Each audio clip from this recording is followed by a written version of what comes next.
പഠിക്കേണ്ടതുണ്ട്. പഠിക്കാണ്ട് ചെയ്താലോ അല്ലേ? ഇപ്പൊ നമ്മുടെ 1 കോടി രൂപയുണ്ട്, ഒരു ജ്വല്ലറി തുടങ്ങാൻ പറ്റുമോ? അറിയില്ല. കാരണം എന്താ? ജ്വല്ലറിയെ കുറിച്ച് അറിയില്ല അല്ലേ?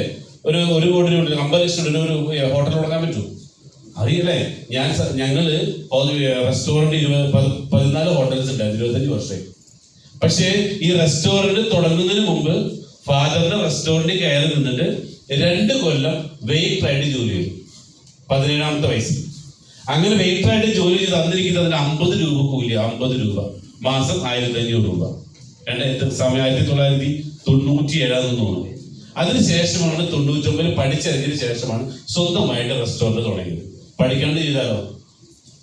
അപ്പൊ ഇങ്ങനെ പറയണത്, നമ്മളൊരു ബിസിനസ് തുടങ്ങണമെന്നുണ്ടെങ്കിൽ 2 ഓപ്ഷൻസ് ഉണ്ട്. ഒന്ന്, ആ കടയിലെ പാർട്ണറായിട്ട് അവരെ കൂടെ നിൽക്കുക, അല്ലെങ്കിൽ ഒരു തൊഴിലാളിയായിട്ട് കൂടെ നിന്നിട്ട് എക്സ്പീരിയൻസ് കൂടെ പഠിച്ചിട്ട് വേണം ചെയ്യാൻ. അപ്പൊ എന്ത് പറ്റും? പൊട്ടാനുള്ള സാധ്യത കുറവാണ്. അല്ലെങ്കിലോ അപ്പുറത്തെ വീട്ടിലാൾ ചെയ്ത് ഞാനും ചെയ്തു, എന്തായി? അയാൾക്ക് എക്സ്പീരിയൻസ്. കഴിഞ്ഞ ദിവസം അജ്ഫാൻ കുട്ടിക്കാൻ അറിയുന്നത്, അജ്ഫാന്റെ ഓർഡർ അറിയില്ലേ? അറിയോ? നമ്മുടെ പുതിയ ഡ്രൈ ഫ്രൂട്ട്സിന്റെ ഒക്കെ 4ാം ക്ലാസ്സിൽ വിദ്യാഭ്യാസമുള്ളൂ. അപ്പൊ അയാളോട് ചോദിച്ചു, എന്താണ് നിങ്ങളുടെ ഈ ഒരു വലിയ സക്സസിന്റെ പിന്നിൽ? ഒറ്റ കാര്യം പറഞ്ഞോളൂ, വിദ്യാഭ്യാസം ഒന്നും വേണ്ട, കാശുണ്ടാക്കണം. അവര് ഏതോ സ്കൂളിൽ പോയിട്ട് പുള്ളി പറഞ്ഞു, മക്കളെ പഠിക്കൊന്നും വേണ്ട. സ്കൂളിൽ എന്തോ പ്രൊമോഷൻ വിളിച്ചത്. പുള്ളി അവിടെ ചെന്ന് പറഞ്ഞു, മക്കളെ പഠിക്കൊന്നും വേണ്ട, പഠിച്ചിട്ട് കാര്യമൊന്നുമില്ല. ഞാൻ 4ാം ക്ലാസ് വിദ്യാഭ്യാസം എന്ന് പറഞ്ഞപ്പോ അവിടെ ചില ഇഷ്യൂസ് ഒക്കെ ഉണ്ടായിരുന്നു. പക്ഷെ പുള്ളി ഇപ്പോഴും വേണമെന്ന് ഞാൻ അതിൽ ഉറച്ചു നിൽക്കും. കാരണം ഞാൻ കാശുണ്ടാക്കി 4ാം ക്ലാസ് വരെ പഠിച്ചിട്ട. അപ്പൊ ചോദിച്ചു, എന്താണ് ഒറ്റ കാര്യം ബിസിനസ് വിജയിക്കാൻ? എക്സ്പീരിയൻസ്.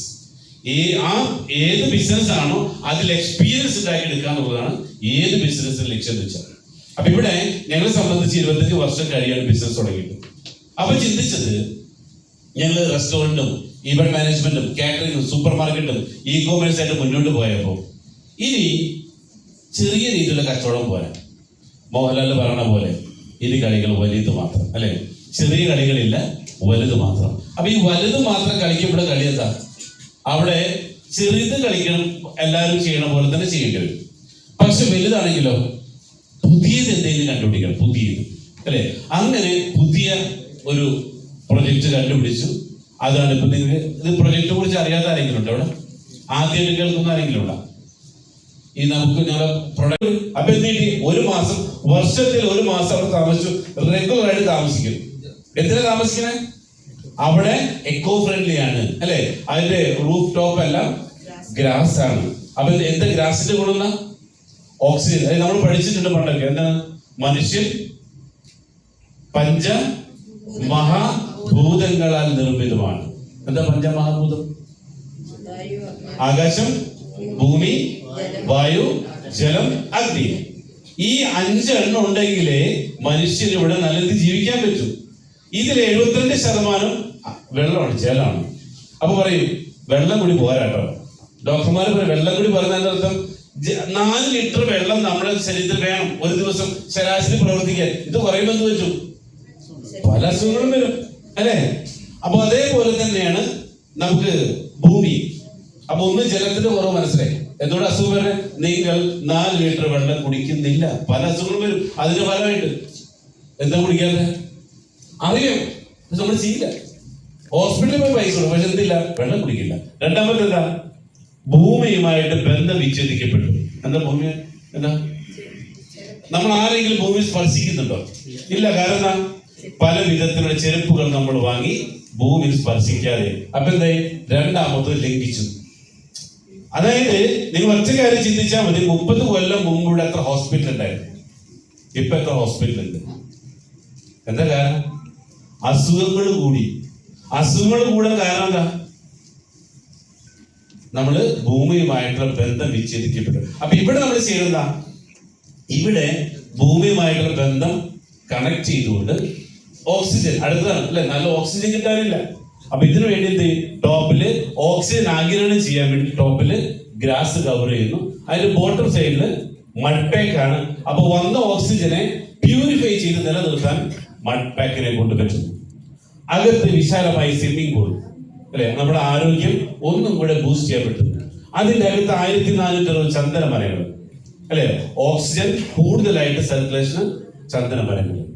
പിന്നെ അവിടെയോ ഇന്റഗ്രേറ്റഡ് ഫാമിംഗ്, 7 ഏക്കർ സ്ഥലത്ത് അവിടെ ബാക്കിയുള്ള ഓർഗാനിക് ആയിട്ടുള്ള എല്ലാ കഴിക്കാനുള്ള എല്ലാ സാധനങ്ങളും അവിടെ യൂസ് ചെയ്യുന്നു.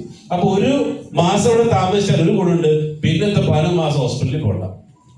അപ്പൊ എന്ത് ചെയ്യണം? ഹോസ്പിറ്റലിൽ പോകാതിരിക്കുന്ന എന്ത് ചെയ്യണം? ഒരു വർഷത്തില് വയനാട്ടിൽ ഞങ്ങൾ റിസോർട്ടിൽ വന്ന് താമസിക്കണം. അവിടെ ഒരു ദിവസത്തെ വാടക എത്രയാണ്? ഒരു മാസത്തിലെ 6 ലക്ഷം രൂപ.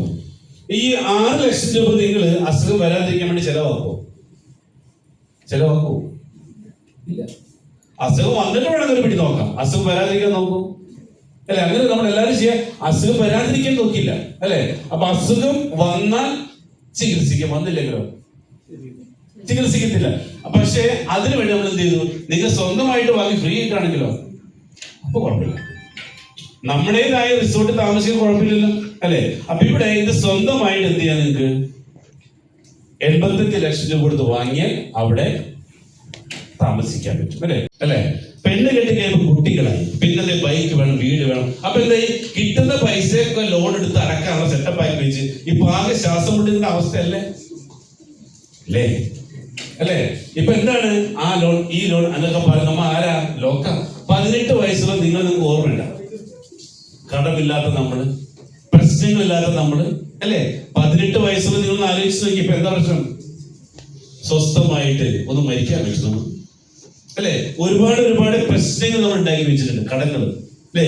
കടമില്ലാത്തൊരു ദിവസം അതിലൂടെ നമ്മൾ ആഗ്രഹിക്കുന്നില്ല ശരിക്കും അല്ലെ? അപ്പൊ പറഞ്ഞു വന്നത് എങ്ങനെ ഗെറ്റ് റിച്ച് സൂപ്പർ ഫാസ്റ്റ്, 2 കൊല്ലം കൊണ്ട് എങ്ങനെ സമ്പന്നനാവും. ഓക്കെ, അപ്പൊ 2 കൊല്ലം കൊണ്ട് സമ്പന്നനാവാന്ന് പറയുമ്പോൾ ഇവിടെ നമുക്ക് 3 രീതിയിലാണ് പറയുന്നത്. ഒന്ന്, ഗെറ്റ് റിച്ച് സ്ലോ, 20 മുതൽ 40 കൊല്ലം കൊണ്ട് സമ്പന്നനാവാം. എന്തിന്? ഇപ്പൊ നിങ്ങളെ ജോലി ചെയ്താൽ ഒരു പക്ഷെ അതിനുള്ള സാധ്യതയുണ്ട്. ഇപ്പൊ നിങ്ങൾക്ക് കിട്ടുന്ന ശമ്പളം നല്ല രീതിയിൽ മാനേജ് ചെയ്ത് മൾട്ടിപ്ലൈ ചെയ്ത് ഉപയോഗിക്കാൻ പറ്റി കഴിഞ്ഞാൽ ഒരു സാധ്യതയുണ്ട് 10%. എങ്ങനെ? 20 കൊല്ലം മുതൽ 40 കൊല്ലം കൊണ്ട് സമ്പന്നനാവാം. എന്തിനാ ഗൾഫിലേക്ക് വന്നേ? സമ്പന്നനാവാൻ. പക്ഷെ എത്ര കൊല്ലം പിടിക്കും? പ്രതിവർഷം 10 ലക്ഷം രൂപയിലേക്ക് പ്രതിമാസം വരുമാനം നേടാൻ എത്ര കൊല്ലം പിടിക്കും അല്ലെ? ഒന്ന് ആലോചിച്ച് എത്തുമോ? ഒരു ഉറപ്പുമില്ല നമുക്ക്. ഇത് അല്ലെ, ഇത് ഒരു പക്ഷെ എത്തിയാൽ എത്തി എന്ന് പറയാം അല്ലെ? രണ്ടാമത്തതാണ് get rich smart. Get smart എന്ന് പറയുമ്പോൾ 15 മുതൽ 30 നിങ്ങൾ കിട്ടുന്ന പൈസ, ശമ്പളം കിട്ടുന്ന പൈസ എന്ത് ചെയ്യണം? ഷെയർ ട്രേഡിങ്ങിലോ ക്രിപ്റ്റോ കറൻസിയിലോ അല്ലെങ്കിൽ മറ്റുള്ള ഫിനാൻഷ്യൽ മാർക്കറ്റിലും പൈസ പണിക്ക് വിടാം. അപ്പൊ എന്ത് പറ്റും? 15 മുതൽ 30 കൊല്ലം കൊണ്ട് സമ്പന്നനാവാം. ഈ കിട്ടുന്ന ശമ്പളം എന്ത് ചെയ്യണം? ഇവിടെ കൊണ്ട് ഇൻവെസ്റ്റ് ചെയ്യണം. പക്ഷെ അവർക്ക് കുഴപ്പമുണ്ട്, റിസ്ക് ആണ്. കിട്ടിയാ കിട്ടി, പോയാ എന്തില്ല, ക്യാപിറ്റൽ അതുകൊണ്ട് സേഫ് അല്ല. പക്ഷെ എന്ത് നമ്മൾ ചെയ്ത് രക്ഷപ്പെടാൻ വേണ്ടി ചെയ്യുന്നതാ. പക്ഷെ അവിടെ എന്തില്ല, ക്യാപിറ്റൽ അതുകൊണ്ട് സേഫ് അല്ല. ശരിയല്ലേ? അപ്പൊ നമ്മൾ ചെയ്തോ? അതുകൊണ്ട് പലരും എന്ത് ചെയ്തിട്ടില്ല, ഇത്തരത്തിലുള്ള കാര്യങ്ങൾ നമ്മൾ ചെയ്തിട്ടില്ല. ചെയ്തിട്ട് പോയവരുടെ ഉണ്ട്, ചെറുതായിട്ട് കിട്ടുന്നവരുടെ ഉണ്ട്. വലുതായിട്ട് കിട്ടാൻ പോയാലോ തീരുമാനമായി അല്ലെ? അതിമോഹം എന്ന് പറയും. ഇവിടെ മാക്സിമം പോയാൽ 9 to 10% പോയിട്ട് കുഴപ്പമൊന്നുമില്ല. പക്ഷെ ചിലർ എന്ത് പറയും, കൂടുതൽ പൈസ ഉണ്ടാക്കി തരാന്ന് പറഞ്ഞ് നമ്മുടെ പ്രലോഭിക്കും, നമ്മൾ എന്തെങ്കിലും കൊണ്ട് ചാടും. അപ്പൊ എന്ത് വെച്ചു? ഇട്ട പൈസയില്ല, ഒന്നുമില്ലാതെ അവിടെ പോയി അല്ലെ? പിന്നെയാണ് ഗെറ്റ് റിച്ച് ഫാസ്റ്റ്. 10 മുതൽ 15 കൊല്ലം കൊണ്ട് സമ്പന്നനാവും. ഇതിൽ പറയണത് നിങ്ങളുടെ പൈസ ഭൂമിയിലേക്ക് ഇൻവെസ്റ്റ് ചെയ്യും. ഭൂമിയുടെ ഗുണം എന്താ? ഓരോ 10 കൊല്ലം കൂടുമ്പോഴും ഭൂമിയുടെ റേറ്റ് ഇരട്ടിക്കുന്നു, അതിന് മേലെ പോകുന്നുണ്ട്. അപ്പൊ മൂന്നാമത്തെ വഴി എന്താ? Get rich fast. എങ്ങനെ? 10 മുതൽ 15 കൊല്ലം കൊണ്ട് സമ്പന്നനാവും. അത് മതിയോ? നമുക്കത് പോരാ. നമ്മൾ എന്തിനു വന്നേ? 2 കൊല്ലം കൊണ്ട് പണി മതിയാക്കി വീട്ടിൽ പോയിട്ട് പിള്ളേരെ കളിപ്പിച്ചിരിക്കും. അങ്ങനെയുണ്ട് അല്ലെ? ഇവിടെ ഇഷ്ടമായിട്ട് വന്നിരിക്കണോ? ഗതികേട് അല്ലേ? എന്റെ ഫാദർ 48 വയസ്സ് വരെ കിടന്ന് നരകിച്ച് മരിച്ചു റാസൽ കെയിൽ. അതായത് ഇഷ്ടമായിട്ട് വന്നതല്ല, പക്ഷെ ഗതികേടോട് വന്നത്. ഇതേപോലെ നമുക്ക് എന്തുണ്ട്, ഇവിടെ ഇഷ്ടമായിട്ടല്ല, നമുക്ക് ഫാമിലി ആയിട്ട് നാട്ടില്, നമ്മുടെ ദൈവത്തിന്റെ സ്വന്തം നാട്ടിൽ അടിച്ചുപൊളി ജീവിക്കുന്ന ആൾക്ക് ആഗ്രഹമുണ്ട്. പക്ഷെ എന്താ കാര്യം, നമ്മുടെ കയ്യിൽ അതിന് പറ്റിയ സാഹചര്യങ്ങളില്ല. അപ്പൊ ഇപ്പൊ ഞാൻ പറയാൻ വേണ്ടി പോണത്, നിങ്ങൾ ഇന്ന് ചെയ്യുന്ന ജോലി ആയിക്കോട്ടെ, ബിസിനസ് ആയിക്കോട്ടെ, എന്തും ആയിക്കോട്ടെ, അത് നിലനിർത്തിക്കൊണ്ട് പെർ ഡേ ഒരു ദിവസം 1 മണിക്കൂർ നിങ്ങൾക്ക് മാറ്റി വെക്കാൻ പറ്റി കഴിഞ്ഞാൽ ഉറപ്പ് തരാം 2 വർഷം കൊണ്ട് നിങ്ങൾക്ക് ഒരു സമ്പന്നാവാൻ പറ്റും. റെഡി? 2 കൊല്ലം കൊണ്ട് നമുക്ക് സമ്പന്നാവാൻ പറ്റും. അപ്പൊ അതില് നമ്മൾ ചിന്തിക്കേണ്ട കാര്യം എന്ന് വെച്ച് കഴിഞ്ഞാൽ 3 തരത്തിലുള്ള വരുമാനമാണ് ഇപ്പൊ നമുക്ക് തരുന്നത്. ഒന്ന്, one time income. One time എന്താ? വൺ ടൈം ഒറ്റ പ്രാവശ്യം ജോലി ചെയ്ത് ശമ്പളം കിട്ടി. ഞാൻ ജോലി ചെയ്താണ്, അടുത്ത മാസം കൂടി എനിക്ക് ശമ്പളം തരാൻ പറഞ്ഞാൽ തരും. അതിനെ വിളിക്കുന്ന പേര് റീഒക്കറിങ്. പിന്നെ ഇടയ്ക്കിടയ്ക്ക് കിട്ടും, ഒരിക്കൽ ചെയ്ത് ഇടയ്ക്കിടയ്ക്ക് കിട്ടും. ഓക്കെ.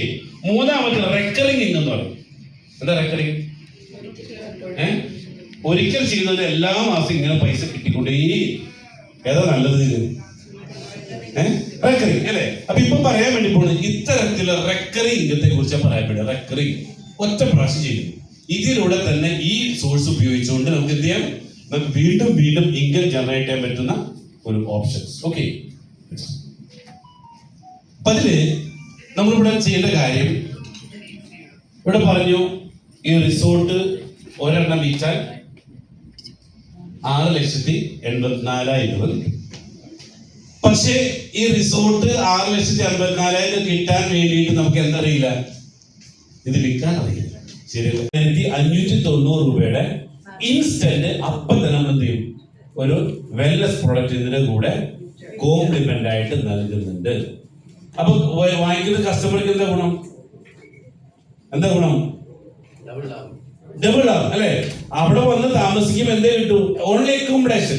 ഇപ്പൊ എടുത്താലോ 20,590 രൂപയുടെ വെൽനസ് പ്രൊഡക്റ്റ് ഫ്രീ ആയിട്ട് കിട്ടി. നമ്മൾ എന്ത് അവിടെ താമസിക്കാൻ നേരത്തെ പറഞ്ഞു, നമ്മുടെ പഞ്ചമഹാഭൂതങ്ങൾ റീകണക്ട്.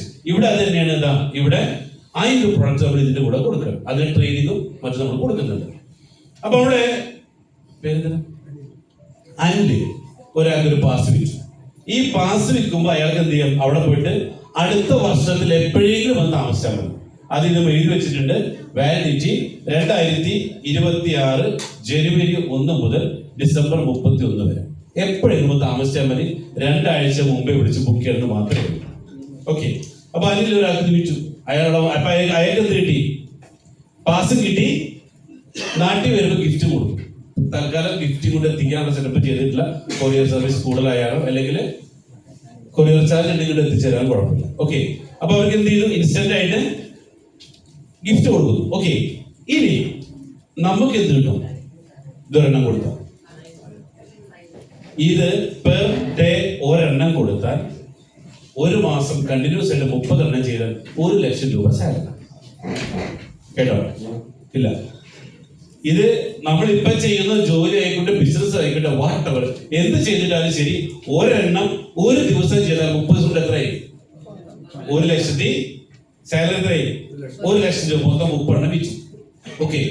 ഇനി ഞാൻ പറഞ്ഞു നിങ്ങൾക്ക് എത്ര വേണമെന്ന് പറഞ്ഞ പ്രതിമാസമായിട്ട് ചുരുങ്ങിയത് 3,33,333 രൂപ അല്ലേ?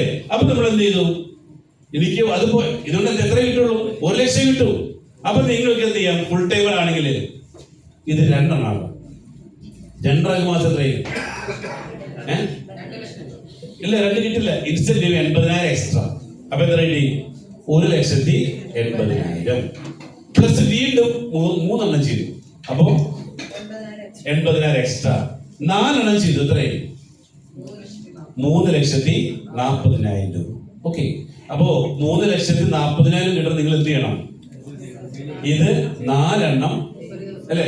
നാട്ടിലേക്ക് പോകുന്ന 4 പേരെ കണ്ടുപിടിച്ച് കൊടുത്താൽ നമുക്ക് മാസം എത്ര കിട്ടി? 3,40,000 രൂപ. ഇത് നിങ്ങൾ ഡിസംബറിൽ ചെയ്തു എന്ന് വിചാരിക്കും. ഇത് ഡിസംബറിൽ ചെയ്താൽ നിങ്ങൾക്ക് എത്ര കസ്റ്റമറെ? 4 × 30 120 കസ്റ്റമർ. ഏറ്റവും വലിയ ഗുണം, ഇത് വാങ്ങിയവർ, അവിടെ വന്ന് താമസിച്ചവർ ഡെഫിനറ്റ്ലി ഒരു 10% നമുക്ക് മാറ്റിക്കൂടാ അല്ലെ? 10% ഇന്ന് ഇവിടെ ഇരിക്കുന്ന റിസോർട്ടിന്റെ പാർട്ട്ണറോ ഓണറോ എത്ര പേരെന്ന് ചോദിച്ചാൽ ഒരാൾ പോലും ഇവിടെ ഇരിക്കുന്നത് പുതിയതല്ലാത്തത്. രാജേഷ് വാങ്ങിയില്ലേ? പാർട്ട്ണറാണ് ധരിക്കുന്നത്. പുതിയ ആള് അല്ലെ? 11,00,000 രൂപ പാർട്ട്ണറാണ്. പാർട്ട്ണറാണോ? സലീം. ഓക്കെ. അല്ല നസീമത്ത്. ഓ ശരി. ഓക്കെ. ഓക്കെ. യെസ്. ഓക്കെ. ഇത് അറിയാതെ തന്നെ പാർട്ട്ണർ ആയിട്ടുണ്ട് ഓൾറെഡി. അല്ലെ? വൈഫ് നിർബന്ധിച്ച് നമ്മൾ ചെയ്തു. കാരണം എന്താ? ഇത് അറിയാതെ തന്നെ പാർട്ട്ണറോ ഓണറായിട്ട് മാറുന്നില്ല. അത്രയ്ക്കും ഹൈ റിട്ടേൺ കിട്ടുന്ന പ്രൊഡക്റ്റ് ആയതിന്റെ പേരിൽ അതിന് നമ്മൾക്ക് സിമ്പിൾ ആയിട്ട് പറ്റുന്നതാണ്. ഓക്കെ, അപ്പൊ നമുക്ക് എന്ത് ചെയ്യാം? അതിലൂടെ നമുക്ക് 3,40,000 രൂപ ഏൺ ചെയ്യാം. ഇനി രണ്ടാമത്തെ ഒരു ഓപ്ഷൻ, നിങ്ങൾക്ക് ഇപ്പൊ സമയമില്ല. ഓക്കെ, നിങ്ങൾക്ക് ഇപ്പൊ തന്നെ ഇവരെണ്ണം വിൽക്കാൻ പോണതിനെ കൊണ്ട് പറ്റില്ല. പക്ഷേ നിങ്ങൾക്ക് എന്ത് ചെയ്യാം? 10 പേർക്ക് തൊഴിൽ കൊടുക്കാം. എങ്ങനെ? നിങ്ങൾ ചെയ്യണ്ട. അടുത്തൊരു ഓപ്ഷൻ, നിങ്ങൾക്ക് എന്ത് ചെയ്യാം? 10 പേർക്ക് ഇതിന് തൊഴിൽ കൊടുക്കാം. എങ്ങനെ? നിങ്ങൾ ഇപ്പൊ ഞാൻ പറഞ്ഞത് ചെയ്യാനായിട്ട് 5, 10, 15 എത്രയെങ്കിലും ആയിക്കോട്ടെ, നിങ്ങൾ തയ്യാറാക്കുകയാണെങ്കിൽ നിങ്ങൾ ഒന്നും ചെയ്യണ്ട. ആ 10 പേര് ഇൻട്രൊഡ്യൂസ് ചെയ്ത് തരാം, ബാക്കി കമ്പനി നോക്കിക്കോളാം. നിങ്ങൾ എന്ത് ചെയ്താൽ മതി?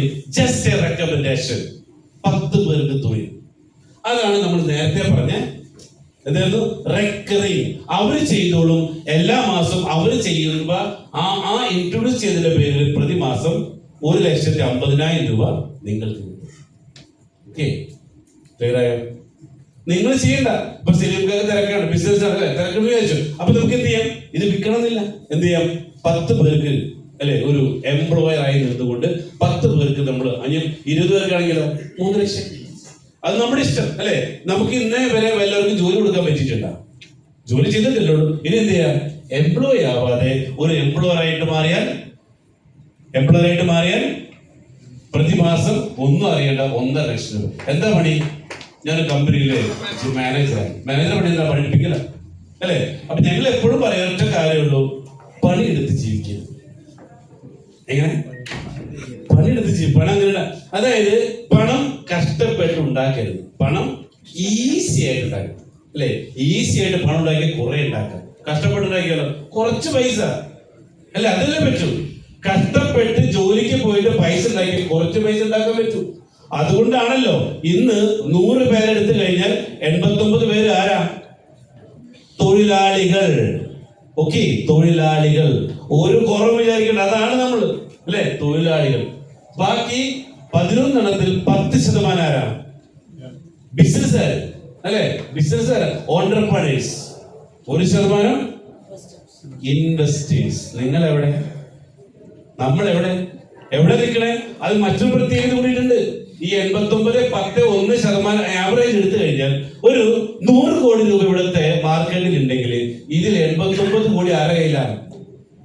ഈ 1% വരുന്ന ഇൻവെസ്റ്റർ കയ്യിലാണ്. 10 കോടി ബിസിനസ്സുകാരുടെ കയ്യിലാണ്. 1% മാത്രം എവിടേക്കുള്ളൂ? ഈ എംപ്ലോയീസിന് വീതിച്ചു തരുന്നുള്ളൂ. ഈ ചെറിയ പൈസക്ക് വേണ്ടിയിട്ടാണ് നമ്മൾ ഓടിക്കൊണ്ടേയിരിക്കുന്നത്. വലിയ നമ്മുടെ ആരുടെ കയ്യിലാണ് അല്ലെ? വലിയ ഇൻവെസ്റ്റേഴ്സിന്റെ കയ്യിൽ. അപ്പൊ നമുക്ക് എന്ത് വേണം? ആ ഇൻവെസ്റ്ററിലേക്ക് നമ്മൾ എത്തണം അല്ലെ? ആ ഇൻവെസ്റ്ററിലേക്ക് നമ്മൾ എത്തുന്നത് എന്ത് വേണം? നിങ്ങൾക്കും അൾട്ടിമേറ്റ് അല്ലെ? സ്കൂളിൽ നമ്മളെ പഠിപ്പിച്ച എന്താ മോനെ പഠിച്ചേ? സ്കൂളിൽ എന്താ പഠിപ്പിച്ചേ? മോനെ പഠിച്ച് എന്താണെന്ന് പറഞ്ഞു അല്ല, നമ്മൾ പഠിക്കുമ്പോൾ ചോദിക്കാം മോനൊക്കെ എന്താണ്? ഡോക്ടർ. മോനൊക്കെ എന്താണ്? എഞ്ചിനീയർ, പോലീസുകാരോ, വക്കീലെന്നൊക്കെ പറയാറില്ലേ? പക്ഷേ ഈ മക്കളെ പഠിപ്പിക്കേണ്ടത് ഇൻവെസ്റ്റർ. എന്താണ്? മോനെ ഒരു പണിക്ക് പോകരുത്. കാരണം പണിക്ക് പോയിട്ട് കഴിഞ്ഞാൽ നമുക്ക് എന്ത് ചെയ്യാൻ പറ്റില്ല? ജീവിതത്തിലെ വലിയ സ്വപ്നങ്ങൾ നേടിയെടുക്കാൻ പറ്റില്ല. അപ്പൊ എന്താണ്? ഇൻവെസ്റ്റർ ആവണം. പക്ഷേ ഇൻവെസ്റ്റർ ആവണം എന്ത് വേണം? കയ്യിൽ ജോലി ചെയ്താൽ പറ്റുമോ? നോ. അതിന് ബിസിനസ് ചെയ്യണം. അപ്പൊ നോക്കേണ്ട കാര്യം എന്താ? ബിസിനസ് ചെയ്യുമ്പോൾ അതിന് ആ ബിസിനസിനെ കുറിച്ച് നമ്മൾ അറിയണം, പഠിക്കണം, പൈസ വേണം. അപ്പൊ എന്ത് ചെയ്യണം? പൈസ ഇൻവെസ്റ്റ് ചെയ്യാതെ കൂടുതൽ പണം കിട്ടുന്ന എന്തെങ്കിലും ബിസിനസ് ഉണ്ടോ എന്ന് അന്വേഷിക്കാം. ഭൂമിയുമായിട്ടുള്ള ബന്ധം നമ്മൾ വിച്ഛേദിക്കപ്പെട്ടിട്ട് വർഷങ്ങളായി. കാരണം നിങ്ങൾ ആരെങ്കിലും ഭൂമിയുമായിട്ട് എന്തെങ്കിലും ബന്ധമുണ്ടോ? ഭൂമിയിൽ കാലുകൊണ്ട് സ്പർശിക്കുന്ന എത്ര പേരുണ്ട് ഇവിടെ? ഉണ്ടോ? കാരണം എന്താ? ചെരുപ്പിന്റെ ഉപയോഗം അല്ലെ? ചെരുപ്പിന്റെ വരവോടുകൂടെ എന്ത് പറ്റി? ബാത്റൂമിലാണ് ഒരു ചെരുപ്പ്, റൂമിലേക്ക് വേറെ ചെരുപ്പ്, പുറത്തു പോകാൻ മറ്റൊരു ചെരുപ്പ് അല്ലെ? അങ്ങനെ ചെരുപ്പിനെ വന്നപ്പോ എന്തായി? ഭൂമിയുമായിട്ടുള്ള ബന്ധം വിച്ഛേദിക്കപ്പെട്ട് കഴിഞ്ഞു. അപ്പൊ എന്തായി? ഭൂമിയിൽ കിട്ടുന്ന രോഗപ്രതിരോധ ശേഷി അതും പോയി. പിന്നെ നല്ല വായു കിട്ടണം, ഉണ്ടോ അല്ലെ? അപ്പൊ ശുദ്ധമായ വായു കിട്ടുന്നില്ല. പിന്നെയോ നിങ്ങൾക്ക് ആകാശത്ത് കിട്ടുന്നത് എന്തായിരുന്നു? ഏറ്റവും ഓപ്പൺ ആയിട്ട് പറഞ്ഞ വൈറ്റമിൻ ഡി അല്ലെ? ഇവിടെ നമുക്കറിയാം കോവളത്ത് അല്ലെങ്കിൽ ഗോവയിൽ ഒക്കെ വിദേശികൾ വരുന്നുണ്ട്. എന്തിനാ അവര് വന്നിവിടെ കഴിക്കുന്നത്? എന്തിനാ? വൈറ്റമിൻ ഡി കിട്ടാൻ വേണ്ടിയിട്ട്. ഇവിടെ കോവളത്ത് പോയി എത്ര പേരുണ്ട്? ഇവിടെ കോവളത്ത് പോയവര് എത്ര പേരുണ്ട്? കോവളത്ത് പോയത്? സാധാരണ വിദേശീയർ കോവളത്തെടുത്ത് വന്നിനാ വിറ്റാമിൻ ഡി കിട്ടാൻ. നമ്മുടെ കോവളത്ത് പോകണം എന്തിനാ? എന്തിനാ? ഞാനും പോയിട്ട് ഋഷിയാബ് അല്ലെ, ഞങ്ങൾ ഒരുമിച്ച് കോവളത്ത് പോയാ. അപ്പൊ അവിടെ കോവളത്ത് പോയാൽ കുഴപ്പമെന്താ? ചെറുപ്പക്കാരെ ചില ആൾക്കാർ പെട്ടെന്ന് പോരൂല അവിടെ. എന്താ കാരണം? നമുക്ക് വേണ്ടത് വിറ്റാമിൻ ഡി അല്ല, സ്പർശന സുഖം, ദർശന സുഖം അല്ലെ. നമുക്ക് വേണ്ട സ്പർശനം, ദർശനം അല്ലെ. അതിനു വേണ്ടിയാണ് കേരളീയർ പോണത്. ഇതേപോലെ തന്നെ ഈ റിസോർട്ട് ആർക്കുള്ളതാണെന്നറിയോ? ആർക്കുള്ളതാ? വിദേശീയർക്ക്, നിങ്ങൾക്കുള്ളതല്ല അല്ലെ. കാരണം എന്താ? ഇവിടെ വന്ന് താമസിക്കണമെങ്കിൽ ഇവിടെ ഏവറേജ് ഇവിടെ നമ്മൾ പറഞ്ഞ ഹെൽത്തും വെൽത്തും ഹാപ്പിനെസ് കിട്ടും. പക്ഷെ എന്താണ്? ഏറ്റവും ചുരുങ്ങിയത് 1.5 മാസമെങ്കിലും വർഷത്തിൽ താമസിക്കണം. 1.5 വർഷം താമസിച്ചത് ഗുണം എന്നറിയോ? ഒരു 2 വയസ്സ് കുറച്ച് തിരിച്ചും പോലെ അസുഖം വരികയില്ല. പക്ഷേ 1.5 മാസം താമസിക്കാൻ എത്ര ലക്ഷം കൊടുക്കണം? ഒന്ന് കണക്കൂട്ടിയേ. എത്ര? 9 ലക്ഷം രൂപ കൊടുക്കണം അല്ലെ. 9 ലക്ഷം രൂപ കൊടുത്ത് ആരെങ്കിലും ഒന്നാണ് താമസിക്കുമോ? കേരളീയർ എന്തറിയുള്ളൂ? അസുഖം വന്നിട്ട് ചികിത്സിക്കാൻ. വിദേശികൾക്ക് എന്തറിയാം? അസുഖം വരാതിരിക്കാൻ തോന്നും. നമ്മളെന്താണ്? നമ്മളെല്ലാം എന്തിരിക്കും? എല്ലാം ലാസ്റ്റിലേക്ക് വെക്കുന്ന ആളുകളാണ് അല്ലെ. അപ്പൊ ഇവിടെ പറയണത് എന്തുകൊണ്ടാണ് നമ്മൾ അവിടെ വന്ന് താമസിക്കാത്തത് ചോദിച്ചാൽ, ഇവിടെ അതിനുള്ള വരുമാനം ഇവിടെ നമുക്കുണ്ടോ അല്ലെ. 9 ലക്ഷം രൂപ കൊടുത്ത് താമസിക്കുന്നുണ്ടെങ്കിൽ തന്നെ. പക്ഷെ ഇവിടെ ഏറ്റവും വലിയ കാര്യം എന്ന് വെച്ച് കഴിഞ്ഞാൽ, ഇവിടെ 9 ലക്ഷം രൂപ അങ്ങനെ കൊടുക്കാനുള്ള വരുമാനം ഇവിടെ പല ആളുകൾക്കും ഇല്ല. താമസിക്കുന്നു. നിങ്ങൾ 9 ലക്ഷം കൊടുത്തു. എത്ര പേര് താമസിക്കുന്നത്? എത്ര പേര് 9 ലക്ഷം രൂപ അവിടെ താമസിക്കാൻ വരും? പറയാം. അവിടെ താമസിക്കുന്ന ഗുണം, ഈ പണ്ട് നിങ്ങൾ കായകൽപ്പ ചികിത്സ കേട്ടിട്ടില്ലേ? കേട്ടിട്ടുണ്ടോ? എന്താ സംഭവം? ഞാൻ നിങ്ങളെ ശത്രു ഒന്നും യൂസ് ചെയ്യുന്നത്. Yes, okay. എന്താണ് കായകൽപ്പ ചികിത്സ? പ്രായത്തെ കുറയ്ക്കാൻ വേണ്ടി പോയി അല്ലെ. നമ്മള് ആയുർവേദത്തിൽ ചെയ്തൊരു ചികിത്സയാണ്. എന്താ ഗുണത്തില്ല? ചിലൊക്കെ വാരി പൊത്തി പച്ചക്കറി മാത്രം കഴിച്ച് നമ്മുടെ ശരീരത്തിലുള്ള എല്ലാ ടോക്സിൻസിനും ഒഴിവാക്കിക്കൊണ്ട് പുതിയൊരു മനുഷ്യനായിട്ട് വരാൻ പറ്റും. ഓക്കെ. അപ്പൊ താമസിക്കുന്ന വീട് അസറ്റാ. പക്ഷേ 2 വീടിന് മറ്റു വീട് വാടക കൊടുക്കാം. എങ്കിൽ വാടക ലഭിക്കുന്ന വീടിന്റെ പേരെന്താ? സമ്പത്ത്. നിങ്ങൾക്ക് 2 കാറുണ്ടാ. ഒരു കാർ വാടക കൊടുക്കാം. എങ്കിൽ വാടകക്കാരൻ പേരെന്താ? സമ്പത്ത്. എന്റെ ചോദ്യം, എത്ര പേര് സമ്പത്ത്? ഇപ്പൊ മനസ്സിലായി സമ്പത്ത് എന്താ? എങ്കിൽ ഒരു ഇൻകം ജനറേറ്റ് ചെയ്യുന്ന അസറ്റ് ഉള്ള എത്ര പേര് ഇവിടെ ഉണ്ട്? ഇല്ലെങ്കിൽ ഒന്ന് ചിന്തിക്കേണ്ടിയിരിക്കുന്നു. കാരണം നമ്മൾ ജോലി ചെയ്യുമ്പോൾ വരുമാനമുണ്ട്. ജോലി ഇല്ലെങ്കിലോ നാളെ ഇതേ അവസ്ഥയിൽ അല്ലെ നമുക്ക് വീട്ടിൽ ചെല്ലാൻ പറ്റും, നാട്ടിൽ ചെല്ലാൻ പറ്റും, അറിയില്ല. പക്ഷെ അങ്ങനെ വന്നാൽ എന്തായിരിക്കും നമ്മൾ?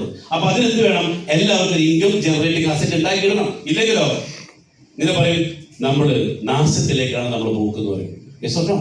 ഇപ്പൊ നമുക്ക് എന്താ അറിയുള്ളൂ? പൈസ ഉണ്ടാക്കാനും അറിയാം, പൈസ ചെലവാക്കാനും അറിയാം. ശരിയല്ലേ? നമ്മൾ കൂടെ നിൽക്കണില്ല അല്ലേ? കോമൺ ആയിട്ട് എല്ലാവരും പ്രശ്നമാണ്.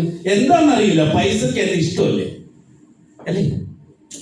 എന്താണെന്നറിയില്ല, നമ്മൾക്ക് പൈസ വലത്തേക്കൊണ്ട് വാങ്ങിക്കുന്നുണ്ട്, ഇടത്തേക്കൊണ്ട് പോകുന്നുണ്ട്. ഇങ്ങനെ പറയും, 30 ദിവസം ജോലി ചെയ്ത് 5 ദിവസം കൂടെ ചെലവാക്കുന്ന പ്രതിഭാസമാണ് ശമ്പളം അല്ലെ. പിന്നത്തെ 25 ദിവസം റോളിംഗാ. അപ്പൊ നമ്മൾ എന്ത് ചെയ്യണം? എന്താണ് ഈ പണത്തെ കുറിച്ച് നമ്മൾ ആദ്യം പഠിക്കാം. ഈ നമുക്ക് വേണ്ടത് എന്താ? പണമാണ്. നിങ്ങൾക്ക് എന്താണ് ദുബായിക്ക് വന്നേ? പണം ഉണ്ടാക്കാനാണ്. അപ്പൊ എന്താണ് പണം? What is money? സമ്പത്ത് പഠിച്ചു. What is money? എന്താ പണം? ഈ പണം എന്ന് പറയുന്ന സാധനം നമുക്ക് ഉണ്ടാക്കാൻ പറ്റുമോ? നോ. എന്താ കാരണം? പണം ഉണ്ടാക്കുന്നത് എവിടെയാ? പണം ഉണ്ടാക്കുന്ന ആരാ? റിസർവ് ബാങ്ക് ഓഫ് ഇന്ത്യയിൽ അല്ലെ. ഇവിടെ ആണെങ്കിലോ ഇവിടെ ഓരോരോ രാജ്യത്തിനും അതിന്റെ അല്ലെ ബാങ്ക് ഉണ്ട്. അവർക്ക് പണം ഉണ്ടാക്കാൻ അധികാരമുണ്ട്. എങ്കിൽ ഈ പണം നമ്മുടെ കയ്യിൽ കിട്ടുന്നത് എങ്ങനെ കിട്ടും? അവരടിക്കണ പണം നമ്മുടെ അക്കൗണ്ടിലേക്ക് എങ്ങനെ വരുന്നു? ചിന്തിച്ചിട്ടുണ്ട് നിങ്ങൾ? അങ്ങനെ പറയുന്നത്, ഒരു നിശ്ചിത സമയപരിധിക്കുള്ളിൽ മറ്റൊരാൾക്ക് സേവനമോ ഉൽപ്പന്നമോ കൊടുത്താൽ തിരികെ കിട്ടുന്ന ഉപോൽപ്പന്നത്തിന്റെ പേരാണ് പണം. ക്ലിയർ ആയോ? അപ്പൊ എന്റെ ചോദ്യം, എന്തുകൊണ്ട് നിങ്ങൾക്ക് 10 ലക്ഷം മാറ്റി വെക്കാൻ പറ്റുന്നില്ല? നമ്മുടെ കയ്യിൽ കൊടുക്കാൻ സാധനമില്ല. ശരിയാണല്ലോ? ഇവിടെ 10 ലക്ഷം വാങ്ങിക്കുന്ന ആളുകളില്ല ഇവിടെ. ഇന്നലെ അബുദാബിയിൽ പ്രോഗ്രാം നടന്നു. മമ്മൂട്ടി, ആസിഫ് അലി, ഇവരൊക്കെ അവര് വാങ്ങുന്നത് മാസം കോടികളാ. എന്തുകൊണ്ട് നമുക്ക് പറ്റാതെ അല്ലെ? അവിടെ ബിസിനസ്സുകാർ വന്നിട്ട് എന്തുകൊണ്ട് നമുക്ക് പറ്റാതെ? നമ്മുടെ കയ്യില് അല്ലെ. ഇപ്പൊ എക്സാമ്പിൾ എടുത്ത് പറഞ്ഞാല്, ഇപ്പൊ നീതുന് 2026 1 കോടിയുടെ ആവശ്യമുണ്ട്. ഓക്കെ, എങ്കിൽ ഈ 1 കോടി ഇപ്പൊ ആരുടെ കയ്യിലുണ്ടെന്ന് അറിയാം? നീതുവിന് ആവശ്യമുള്ള 1 കോടി ഇപ്പൊ ആരുടെ കയ്യിലുണ്ട്? ആരുടെയൊക്കെയോ കയ്യിലുണ്ട്, ശരിയല്ലേ? ചിലപ്പോൾ ബാങ്കിലായിരിക്കാം, ചിലപ്പോൾ ആരെങ്കിലും കയ്യിലുണ്ട്. ഇത് എങ്ങനെ കിട്ടുള്ളൂ നമ്മുടെ കയ്യിൽ? ഈ 1 കോടി നമ്മുടെ കയ്യിൽ കിടന്ന് എന്ത് ചെയ്യണം? രാത്രി കമ്പിപ്പാലെടുത്ത് ഇറങ്ങണം. ആണോ? അല്ല, എന്ത് വേണം? അവർക്ക് മൂല്യമുള്ള എന്തെങ്കിലും സാധനം കൊടുത്തിട്ട് മേടിച്ചെടുക്കണം. അപ്പൊ നമ്മുടെ കയ്യിൽ മൂല്യമുള്ള സാധനം ഇല്ലെങ്കിൽ നമ്മൾ ജോലി എടുത്തു സർവീസ് ചെയ്ത് കൊടുക്കും, ശരിയല്ലേ? അല്ലെ? ഇങ്ങനെ പൈസ കിട്ടും നമുക്ക്. 2 ഓപ്ഷൻസേ പണം കിട്ടാറുള്ളൂ. ഒന്ന് മൂല്യമുള്ള സാധനങ്ങൾ കൊടുക്കുക, അല്ലെങ്കിലോ ആ പണിയെടുക്കുക, നിങ്ങൾ സർവീസ് കൊടുക്കുക. ഇപ്പൊ ഏത് ബക്കറ്റ് കയറണം? Necessity bucket. എന്താ നെസസിറ്റി? വീട്ടിലെ ചെലവ്, റൂം റെന്റ്, കുട്ടികളുടെ വാടക, അല്ല കുട്ടികളുടെ പഠിപ്പ് ഫീസ്, ഇതൊക്കെ എവിടെ നിന്ന് പോകണം? ഈ 60,000 രൂപയിൽ ഇത് പോകണം. ഓക്കെ, ഇനി 10,000 രൂപ എവിടെ വേണം? എമർജൻസി. എന്തൊരു എമർജൻസി? നമുക്ക് എന്തെങ്കിലും ഹോസ്പിറ്റൽ അപകടമൊക്കെ വന്നു കഴിഞ്ഞാൽ എന്ത് ചെയ്യാം? എമർജൻസി പകരം 10,000 എല്ലാ മാസം ഇട്ടേക്കണം, അല്ലെ? അസുഖം വരാം, അവിടെ ഇട്ടേക്കണം. മൂന്നാമത്തേതാണ് ഇൻവെസ്റ്റ്മെന്റ് ബക്കറ്റ്. അതായത് നമുക്ക് നാളെ ജീവിക്കും. എക്സാമ്പിൾ പറഞ്ഞാൽ നമുക്ക് 25 വയസ്സിൽ ജോലി കയറി, 60 വയസ്സിൽ എന്തായി? നമ്മൾ എക്സ്പയർ ആയി, അല്ലെ? പിന്നെ ജോലിയിലോ വരുമാനമില്ല. പക്ഷേ കേരളത്തിന്റെ ഒരു ഇപ്പോഴത്തെ അവസ്ഥ അനുസരിച്ച് 95 വയസ്സ് വരെ ഒരാൾ ജീവിച്ചിരിക്കണം. പുതിയ റിപ്പോർട്ടാണ്. അപ്പൊ നമുക്ക് എത്ര ജീവിക്കണം? 60 വയസ്സ് കഴിഞ്ഞാൽ വീണ്ടും 35 കൊല്ലം ജീവിക്കണം. എങ്ങനെ ജീവിക്കും? 60 വയസ്സ് 25 വയസ്സിൽ ജോലി കയറി 60 വയസ്സ് വരെ ജോലിയുടെ വരുമാനമുണ്ട്. 60 വയസ്സ് കഴിയുമ്പോൾ ജോലിയിലെ വരുമാനമില്ല, അസുഖങ്ങൾ കൂടി. എങ്ങനെ ജീവിക്കും? അല്ലെ? അപ്പൊ എന്ത് ചെയ്യണം? ഈ 35 കൊല്ലം ജോലി ചെയ്യുന്ന സമയത്ത് ഇത്തരത്തിൽ ഇൻവെസ്റ്റ്മെന്റ് ഉണ്ടാക്കിയിട്ടാലോ, അല്ലെ? ഇങ്ങനെ പറയണത് ഉണ്ടാക്കുന്നത് പകുതി പൈസകൾ മാറ്റി വെച്ചില്ലെങ്കിൽ 60 വയസ്സ് കഴിഞ്ഞാൽ പിന്നെ നമ്മൾ ആര് നോക്കും?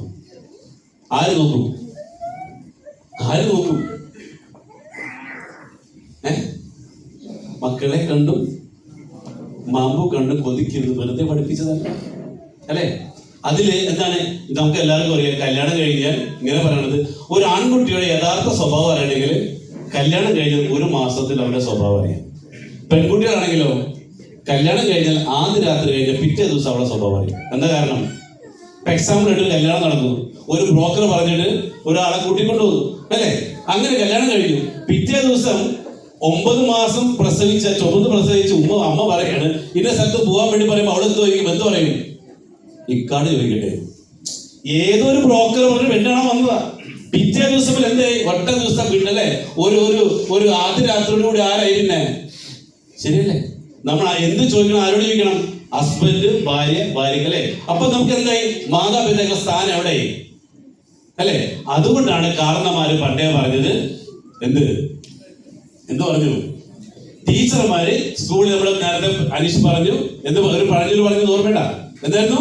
സമ്പത്ത് കാലത്ത് തൈപത്ത് വെച്ചാൽ ആപത്ത് കാലത്ത് കാപത്ത് തിന്നാം. പക്ഷേ ടീച്ചർമാർ ഒരു ചതി നമ്മോട് ചെയ്തു. എന്താണെന്നറിയോ? ആ തൈ ഏതാന്ന് പറഞ്ഞില്ല, അല്ലെ? ആ തയ്യെ കുറിച്ച് വിവരം പറഞ്ഞു. അപ്പൊ നമ്മൾ എന്ത് ചെയ്തു? വീട്ടിൽ കൊണ്ട് തെങ്ങ് വെച്ചു, വീട്ടിൽ കൊണ്ട് പ്ലാവ് വെച്ചു, വീട്ടിൽ കൊണ്ട് അടക്കാരം വെച്ചത് എന്തായി, അല്ലെ? ആ തയ്യെ കുറിച്ച് നമ്മൾ അറിഞ്ഞില്ല. പക്ഷേ അത് ഇന്ന് അഭിമാനപൂർവ്വം അനൗൺസ് ചെയ്യണം. അത് കണ്ടുപിടിച്ച കമ്പനിയുടെ പേരാണെന്ത്, അല്ലെ? ഇപ്പൊ നമ്മൾ പറയും, നിന്റെ ഉപ്പാക്ക് നിന്റെ അച്ഛനുള്ള പണം കായ്ക്കുന്ന മരം ചോദിച്ചിട്ടുണ്ടാവും ചിലപ്പോ, അല്ലെ? അപ്പോഴെന്തറിയില്ല, ആ ചോദിച്ച അമ്മയ്ക്ക് അറിയില്ല പണം കായ്ക്കുന്ന മരം ഏതാണ്. അതും കണ്ടുപിടിച്ച കമ്പനി അഡ്ജസ്റ്റ്മെന്റ് ഒരു കൈയിടുന്നോ, അല്ലെ? ശരിയല്ലേ? അല്ലെ? നിങ്ങൾക്ക് അറിയാം ഈ റൂമിൽ കയറുന്ന പണം കായ്ക്കുന്ന മരം ഏതാണ്? അറിയായിരുന്നു?